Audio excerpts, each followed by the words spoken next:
ഇന്നത്തെ കലാപരിപാടി എന്താണെന്ന് വെച്ചിട്ടുണ്ടെങ്കിൽ നമ്മൾ ചിക്കൻ ഒന്ന് വറുത്തരച്ച് കറി വയ്ക്കാൻ പോകും കേട്ടോ. അപ്പോൾ സാധാരണ ചിക്കൻ മേടിച്ച് കഴിഞ്ഞിട്ടുണ്ടെങ്കിൽ അതിനെ വറുത്ത് പിന്നെ കറി വെച്ച് അങ്ങനെയൊക്കെയാണ് വീട്ടിൽ വെക്കാറുണ്ടായിരുന്നത്. അപ്പോൾ വറുത്തരച്ച ചിക്കൻ കറിയുടെ ടേസ്റ്റ് അറിഞ്ഞ് പിന്നെ പിന്നെ പിന്നെ അങ്ങനെ തന്നെ വെക്കാൻ തുടങ്ങി കേട്ടോ. അങ്ങനത്തെ ഒരു റെസിപ്പിയാണ് എനിക്കറിയാവുന്ന രീതിയിൽ വെക്കുന്ന സംഭവമാണ് നിങ്ങൾക്ക് കാണിച്ചു തരുന്നത്. പലരും പല ടൈപ്പിൽ വെക്കുന്നുണ്ട്. അങ്ങനെ നമ്മുടെ സവാളയും പച്ചമുളകൊക്കെ നമ്മൾ നന്നായിട്ട് വഴറ്റാനിട്ടു. അതിലേക്ക് ഉപ്പ് ഞാൻ ഇടുന്നത് വീഡിയോ എടുത്തപ്പോൾ ഫുൾ പുകമയായ കാരണം എനിക്കൊന്നും കിട്ടിയില്ല. അപ്പം ഞാൻ ജസ്റ്റ് ഇങ്ങനെ ആക്ഷൻ കാണിച്ചു. പിന്നെ നമ്മുടെ മഞ്ഞൾപ്പൊടിയൊക്കെ ഇട്ടിട്ട് നന്നായിട്ട് വേപ്പിലൊക്കെ ഇട്ട് നന്നായിട്ട് മിക്സ് ചെയ്ത് കൊടുക്കുക. അപ്പത്തിന് നമ്മുടെ തേങ്ങ വറക്കാനിട്ടത് നന്നായിട്ട് മുരിഞ്ഞ് വന്നിട്ടുണ്ട് കേട്ടോ.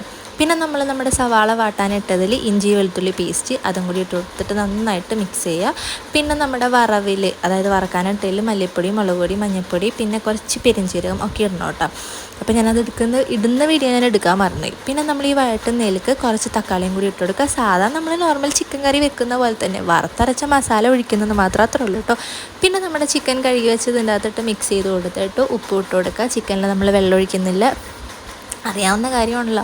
ചിക്കനിൽ ഓൾറെഡി വെള്ളം ഉണ്ടാവും. അപ്പോൾ അത് ഊർന്നിറങ്ങി ചിക്കൻ കറി നല്ല പെർഫെക്റ്റ് ആയിട്ട് കിട്ടും. അങ്ങനെ നമ്മുടെ ചിക്കൻ മസാലയൊക്കെ പെരണ്ട നല്ല അടിപൊളിയായിട്ട് കിടപ്പുണ്ട്. അപ്പം നമ്മൾ സ്ലോ കുക്കാണ് ചെയ്യുന്നത്, സിമ്മിലിട്ടിട്ട്. എന്നാലും നമ്മുടെ മസാലയൊക്കെ നല്ല രീതിക്ക് അതിൻ്റെ അകത്തൊക്കെ പിടിച്ചങ്ങോട്ടും ടേസ്റ്റി ആയിട്ട് കിട്ടുള്ളൂ. നമ്മൾ സവാളയും ഇതൊക്കെ വഴറ്റിയ സംഭവത്തിലേക്ക് നമ്മുടെ അരപ്പും ചിക്കനും കൂടി ആട്ടോ ഒഴിച്ചു കൊടുത്തേക്കണം. അരപ്പ് ജസ്റ്റ് എടുത്ത് മിക്സ് ചെയ്തിട്ട് ഒഴിച്ചു കൊടുത്ത്.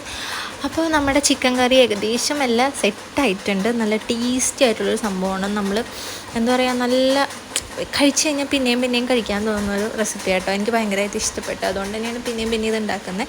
പിന്നെ ഈ വീഡിയോ നമ്മൾ ഓൾറെഡി അക്കൗണ്ടിൽ ജസ്റ്റ് മ്യൂസിക്കൊക്കെ ഇട്ടിട്ട് ആഡ് ഇട്ടിട്ടുണ്ടായിരുന്നു. പിന്നെയും ഞാൻ ജസ്റ്റ് നിങ്ങൾക്ക് ഇനി മനസ്സിലായിട്ടില്ലെങ്കിലോ എന്ന് വെച്ചിട്ട് പിന്നെ ഇട്ടാണ്. അപ്പോൾ അത്രേ ഉള്ളൂ.